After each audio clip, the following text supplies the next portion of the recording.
Cristian, no sé en qué momento de la historia la sociedad se ha convencido de que el PIB y los altos beneficios de las empresas repercutirían positivamente en su bienestar.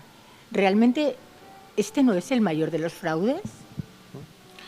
Bueno, yo no quiero criticar demasiado fuerte el PIB porque es un indicador bastante joven y a las pocas décadas de su existencia se está cuestionando en un sentido muy determinado, en el sentido de ser capaz de medir el bienestar, la calidad de vida, el bien común. Y para defenderlo más aún, pues nunca ha sido inventado o desarrollado para medir esto que es el objetivo de la economía. Se inventó para simplemente medir un agregado macroeconómico, la totalidad de los productos y servicios medidos en términos monetarios producidos en el ciclo de un año. O sea, es más bien una cifra estadística, pero no es el indicador del bienestar. Y por eso no tardó ni un siglo antes de que cada vez más personas, instituciones, organizaciones hayan empezado a avisar que el PIB no es capaz de medir el alcance del objetivo de la economía, que es el bien común, la calidad de vida, el bienestar general.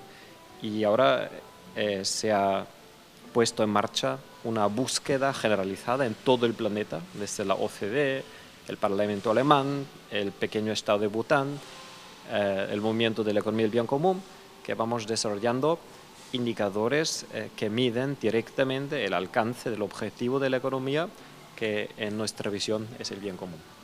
En cualquier caso, ahora hablaremos de tu teoría del bien común extensamente, pero en cualquier caso que un grupo de empresas estén obteniendo grandes beneficios a nivel macroeconómico en las bolsas internacionales, en los mercados internacionales, no es indicador de que tampoco de que la población de los países vive bien. Sí, en ninguno de sus contextos. Primero, el hecho de que una empresa duplique o triplique sus beneficios financieros no es una garantía de que contribuya más al bien común. Puede incluso ser al revés. Puede quitar plantilla, puede crear más desempleo, puede disminuir la calidad del empleo, puede quitarles sentido a las personas, puede discriminar aún entre los géneros y abrir la brecha de la desigualdad, puede incluso violar la dignidad del ser humano y explotar el medio ambiente. O sea, todo eso es posible mientras una empresa está aumentando su éxito, entre comillas, tal y como lo entendemos hoy. A la vez es posible que una empresa sea más exitosa en términos financieros y contribuya a un mayor PIB, pero a la vez la calidad de vida y el bien común en suma disminuye. O sea, todo el sistema de financiación, de medición de éxito está fracasando y por eso la propuesta central que hace la economía del bien común es medir el éxito según el objetivo directamente, la contribución al bien común de una empresa y la creación del bien común al nivel de la economía nacional. Y disolvemos una contradicción que hasta la fecha sigue siendo posible, que el éxito individual en la economía de una empresa vaya a costa del éxito del conjunto. Esto ya no debe ser posible en la economía del bien común. Una empresa individual solamente puede tener éxito si a la vez seguramente, fiablemente, aumenta el bien común y el bien del conjunto de la economía. Tú has creado este concepto de economía del bien común después de averiguar que el 90% de la población europea quiere un cambio económico. Lo que yo no sé es la tendencia o si entiende por qué quiere un cambio económico. Pues fue a la inversa.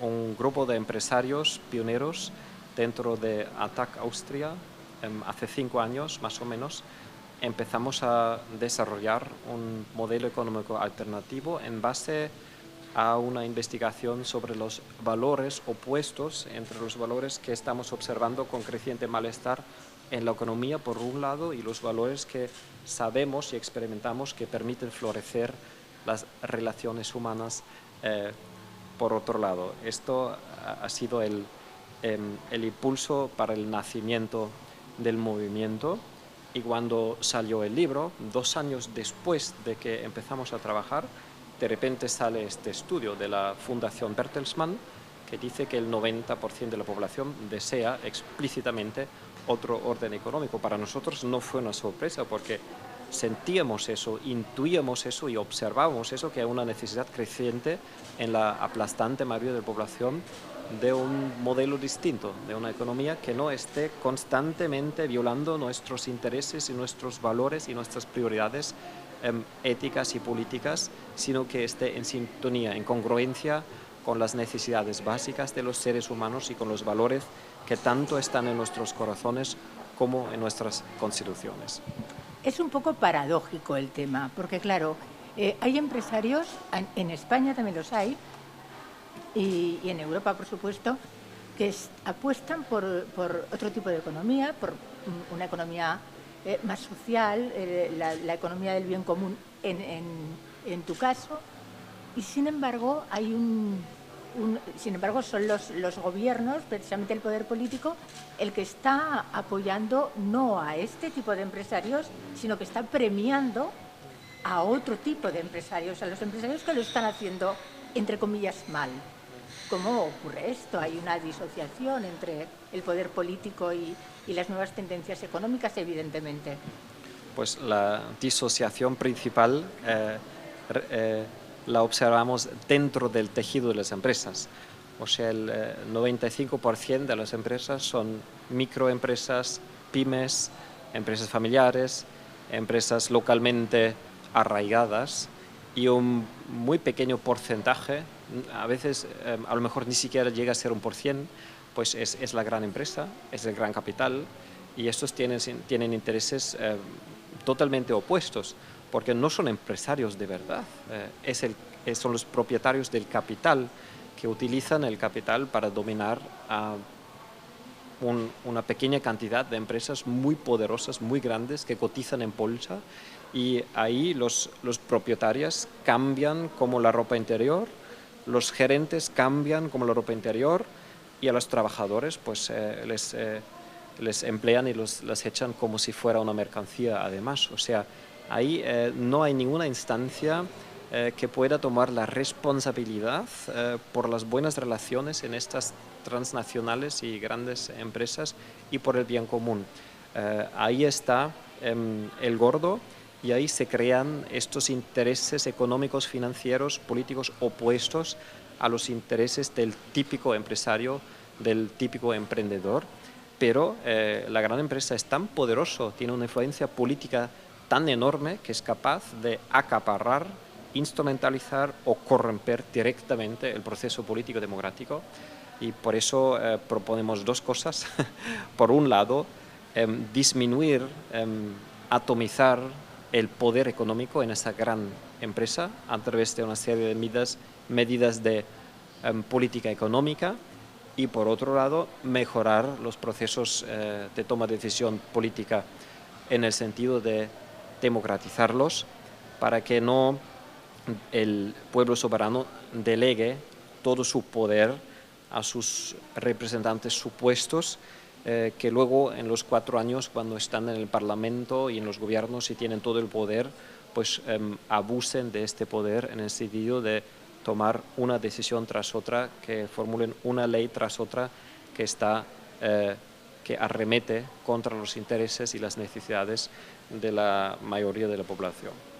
En cualquier caso, los temas no están claros. Por ejemplo, aquí en España se está penalizando en estos momentos las energías alternativas, y se están primando, ciertamente se les están dando primas a los lobbies energéticos, ¿no? Claro, antes hemos hablado de disociación, y yo ahora la voy a aplicar aquí. Sí. Es tan contradictorio. pero la contradicción es obvia por otra parte. Yo creo que esa es la oportunidad de la economía del bien común, de poder demostrar muy claramente, muy limpiamente esa contradicción y esa disociación, enseñando que la gran empresa tiene otro objetivo. El objetivo es el incremento del capital, el máximo rédito sobre el capital, y esto tiene como consecuencia que todos los valores constitucionales, empezando por la dignidad, pasando por la justicia, la solidaridad, hasta la misma democracia, están sufriendo o incluso machacándose. Y los empresarios pequeños y regionales y responsables de los que hablamos, pues ellos son emprendedores responsables, por lo menos en una gran parte de ellos. Ellos quieren aportar al bien común con un producto de alta calidad, con un servicio bueno y cuidando también las relaciones, porque ellos son los responsables de esas empresas, conocen a sus grupos de contacto y es lógico que tengan otro objetivo que ese capital anónimo sin responsabilidad directa. Y eso es la gran oportunidad que vemos, que la propuesta de beneficiar los comportamientos éticos, responsables, sostenibles, cooperativos, solidarios y democráticos en la economía, a aquellas empresas que se comporten así frente a otras empresas que pasan de estos valores constitucionales a las pasotas éticas, pues va a encontrar una mayoría absoluta dentro del empresariado y el tejido empresarial. Por eso la economía del bien común, una de sus facetas es un movimiento empresarial para cambiar las reglas del juego a favor de la empresa ética y en detrimento de la empresa capitalista. A ver, los neoliberales más fundamentalistas a estas alturas de la entrevista están diciendo: este señor es un comunista. ¿Qué diferencia hay entre tu sistema y tu teoría del bien común y el sistema comunista? Pues el sistema comunista o socialista real que hemos conocido se caracterizó por dos cualidades muy destacadas, que es la planificación central, por un lado, y la dictadura, por otro lado. Y si alguien mira la economía del bien común, es todo el contrario. Es una economía de mercado liberal, en el sentido de que ningún actor, ninguna empresa, ninguna persona singular puede hacerse tan grande y poderosa que quita las mismas libertades y los mismos derechos a otros actores económicos, a otras empresas, por ejemplo, o a otros actores políticos, a otros ciudadanos. Esto es un enfoque sumamente liberal y de comunista no tiene nada, pero lo tachan de comunista porque tienen miedo de perder algo de su excesivo poder. Pero si miramos más de cerca quién dice eso, pues son antiliberales, porque abogan por la concentración indefinida de poder económico y por lo tanto de poder político. Pero el núcleo del pensamiento liberal siempre ha sido procurar impedir que el poder se concentre ni en los mercados ni en la democracia. Por eso tenemos la división de poderes en la democracia, por eso tenemos el control de fusiones en la economía. Y la economía del bien común pues aboga por los dos, aboga por una más profunda división de poderes en el sistema democrático, confiriendo más poder al pueblo soberano, o sea que es el que encarga a sus representantes al Parlamento y restando un poco de poder al gobierno y el Parlamento, que ahora tienen demasiado. Y lo mismo en la economía, que proponemos que no sea posible que una persona gane 10.000 veces más que otra persona, sino solamente 10 o 20 veces más. Sigue habiendo desigualdad, eso no es comunismo, eso es una economía de mercado liberal, pero que procura impedir que las desigualdades se hagan excesivas y como consecuencia el que posee 1.000 millones de euros pueda comprar un club de fútbol. Eso aún no es el final de la democracia, pero luego compra un programa de televisión y se hace primer ministro de Italia. Eso ya es el final de la democracia. y, como acaba de ocurrir en Austria, compra incluso un club del Parlamento directamente. Y si el Parlamento se convierte en una mercancía negociable, pues esto sí es el final definitivo de la democracia y de la libertad. Y por lo tanto, por mucho que lo llamen como quieran, pues esto es un enfoque sumamente democrático y liberal. Estamos hablando de corrupciones. Pues ahora hay mucha corrupción y nos preguntamos por qué. Porque, entre otras, en la economía aprendemos que el egoísmo es algo bueno. El egoísmo se recompensa hasta el grado del canibalismo. O sea, eso es una educación ética, entre comillas, permanente en los mercados. Y si todos nosotros aprendemos esto, recibimos este aprendizaje en la economía, en los mercados, pues no es de sorprender que repitamos lo mismo en la política. Si gracias a la economía del bien común en los mercados se recompensan los comportamientos sociales, responsables, éticos, empáticos, pues seguramente va a haber menos, no solamente menos canibalismo y menos crueldad en los mercados, sino que también va a haber bastante menos corrupción en la política y en la democracia. Esto requiere una coordinación casi utópica entre el poder político, el poder económico y el poder judicial, algo que realmente en estos momentos parece presuntamente que se compinchan, pero para otro tipo de comportamientos, ¿no? Claro, en las esferas más altas de la sociedad es imposible romper este cártel del poder, estas élites financieras, económicas, políticas, mediáticas, porque es una sola élite y es imposible empezar allí. Donde sí es posible empezar es donde nacen todos estos poderes, y es en cada persona, en cada uno de nosotros, porque nosotros tenemos varios papeles en la vida. Por un lado somos consumidores y tenemos cierto poder. Por otro lado somos empresarias y tenemos cierto poder. Tercero, somos ciudadanos y tenemos cierto poder democrático. Y si empezamos en estos tres papeles, sí podemos empezar a cambiar las cosas, empezar a comprar con las empresas éticas, empezar a convertir en éticas nuestras propias empresas. Y tercero, y más importante, empezar a cambiar las reglas, no solamente del orden económico, las reglas del juego de la economía, de los mercados, sino también, y todavía más importante, cambiar las mismas reglas de la democracia.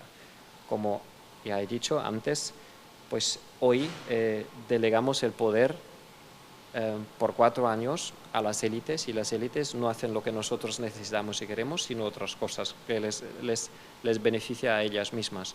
Y por eso ha llegado el momento de movernos, de organizarnos y de diseñar juntos un nuevo modelo democrático en el cual el pueblo puede sentar, por ejemplo, el fundamento de la democracia, que es la Constitución, empezando a lo mejor por la parte económica de la Constitución, por la parte monetaria de la Constitución, al fin y al cabo de la Constitución entera, y luego el Parlamento tiene que acoplarse a lo que el pueblo le ha ordenado, porque el pueblo soberano debería determinar las pautas según las cuales el Parlamento puede servir y ejercer el servicio al pueblo soberano. Un procedimiento en el que sin duda los organismos internacionales tendrían mucho que decir, Fondo Monetario Internacional, Banco Mundial, y sin embargo sus presidentes, sus gestores, como es en el caso de Lagarde, por ejemplo, de Christine Lagarde, están dando mensajes muy contradictorios. En el caso de la desigualdad, por ejemplo, se ha puesto de moda hablar de la desigualdad. El Fondo Monetario Internacional está dando voces de alerta que, por ejemplo, a España, que la desigualdad aumenta. Y, sin embargo, están dando órdenes contradictorias absolutamente a nivel macroeconómico para que esto se incremente. ¿A qué están jugando? Pues yo veo los organismos internacionales contemporáneos una emanación de esa construcción no democrática de los estados nacionales. como el Estado Nacional de España, de Austria y de Alemania no son muy democráticos, aunque formalmente sí, pero en el efecto no, pues los organismos internacionales como el Fondo Monetario Internacional, el Banco Mundial o la Organización Mundial del Comercio o la Troika de la Unión Europea, pues se construyen desde estas élites de la sociedad, y estas élites de la sociedad de por sí ya no representan los intereses de las poblaciones, sino representan los intereses de las élites nacionales, y por lo tanto es muy lógico que la estrategia política de estos organismos no sirva a la mayoría de la población, ni mucho menos al bien común.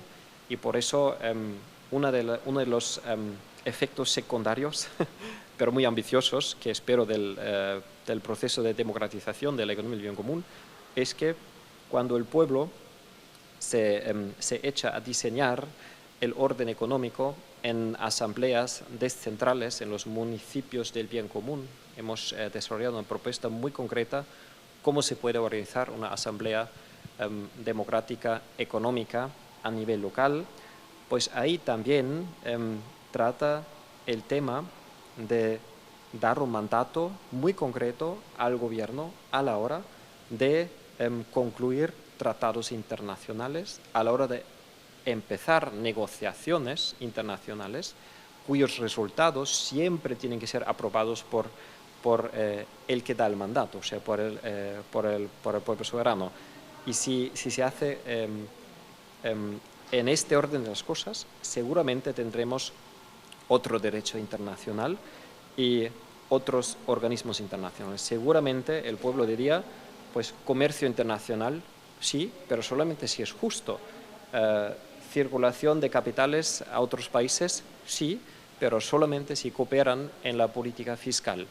Y así sucesivamente sobre la marcha. Un banco mundial, sí, pero solamente si da créditos sin intereses a los países pobres. 3 ejemplos sencillos. Y el hecho de que estos organismos se estén comportando de otra forma y muchas veces de forma opuesta, esto tiene que ver que la democracia no funciona al nivel de los estados nacionales, ni mucho menos funciona a nivel internacional. ¿Cómo es posible, cómo se entiende que un gobierno esté gobernando en una nación, en un país, con un discurso, o sea, con unos hechos, con unos actos, con unas acciones absolutamente contrarias a lo que les prometió, con lo que se comprometió con el pueblo? ¿Qué le está pasando al pueblo, en definitiva? Pues 2 explicaciones. Una explicación, el pueblo todavía está dispuesto a permitir que se le engañe. Y segundo, y más importante, pues el pueblo no tiene a mano instrumentos como para controlar y corregir el gobierno. En la economía del bien común yo propongo una segunda fase de democracia, después de la primera, que sí ha sido algo como democracia, pero no realmente satisfactoria, ni mucho menos eficiente. Y si tan solo tomamos en serio la palabra soberanía, que es la esencia de democracia, que significa en latín por encima de todo, o sea, en el lugar más alto, más poderoso, está el pueblo soberano, que es la instancia soberana en la democracia. Pero literalmente, si está por encima de todo, pues tiene que estar por encima de la Constitución. Quiere decir, el pueblo escribe la Constitución dicta las pautas según las cuales el Parlamento puede representar el pueblo, pero por debajo de la Constitución, y el Parlamento puede dar un mandato al gobierno. Esto sería la jerarquía democrática legítima. Pero, y esto conllevaría como consecuencia que el pueblo soberano, por ejemplo, podría elegir un gobierno determinado, y no solamente un partido, que puede revocar el gobierno, que puede parar una iniciativa de ley que no le gusta, que puede complementar una ley por propia iniciativa y por propio referéndum, que puede variar la Constitución si quiere que cambie en algún aspecto, que puede organizar asambleas democráticas para reorganizar el sistema monetario, por ejemplo, que propongo en el próximo libro, o que puede reescribir la Constitución desde el principio. Estos 7 derechos los llamo derechos soberanos, que son en adición a los derechos democráticos individuales de los que ya gozamos más o menos, serían derechos democráticos colectivos, los derechos del pueblo soberano. De momento, de estos 7 derechos no tenemos ninguno.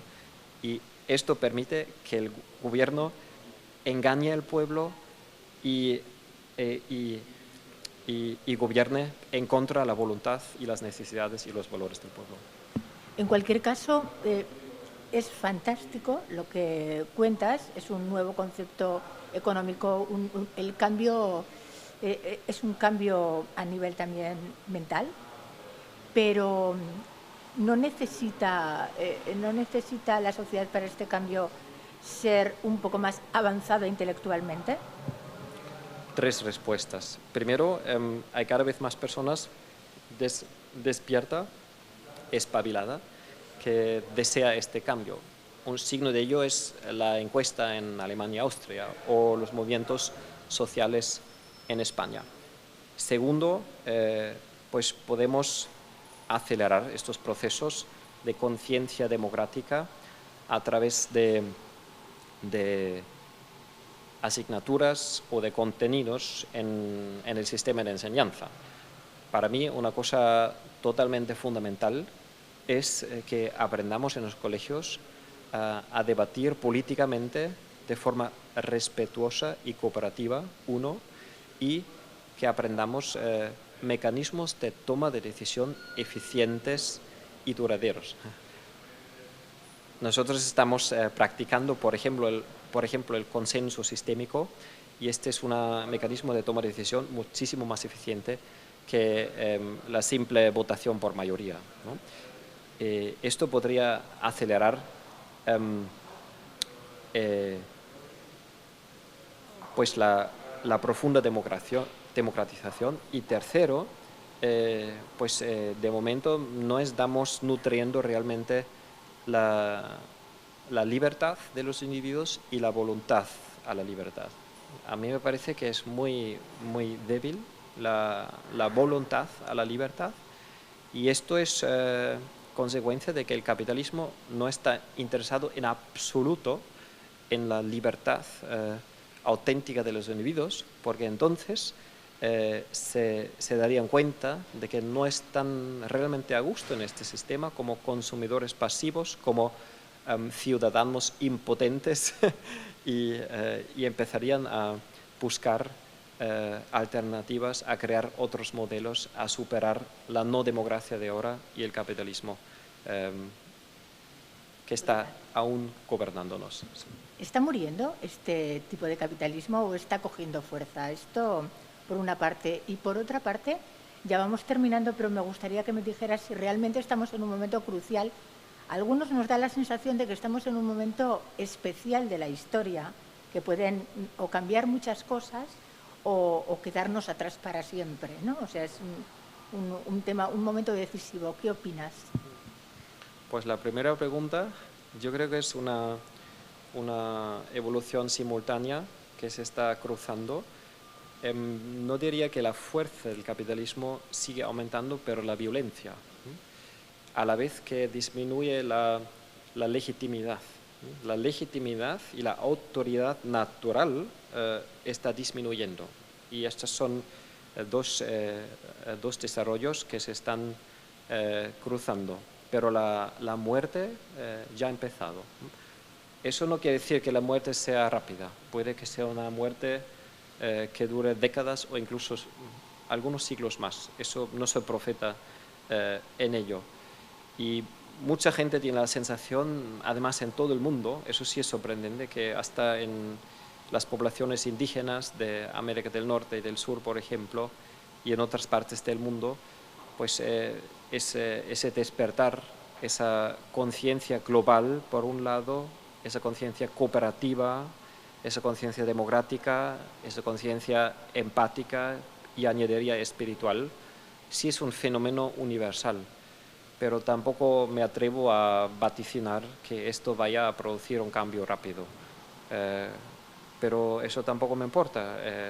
Yo siento lo que siento, veo lo que veo y gozo enormemente de la libertad que me tomo para comprometerme, invertir la energía que tengo a mano para contribuir a que se hagan estos cambios necesarios. ¿Todo depende de nosotros? No todo, pero mucho, y podemos hacer una gran contribución, y lo que no depende de nosotros, pues no vale la pena sufrir por ello. Muchísimas gracias, Cristian. Gracias por atendernos. Ha sido un placer, gracias a ti. Bien. Un síncro de cierre. Ya está, ¿no? Ya 20 cuántos minutos. En total han sido 31. Es que no sabía cuánto.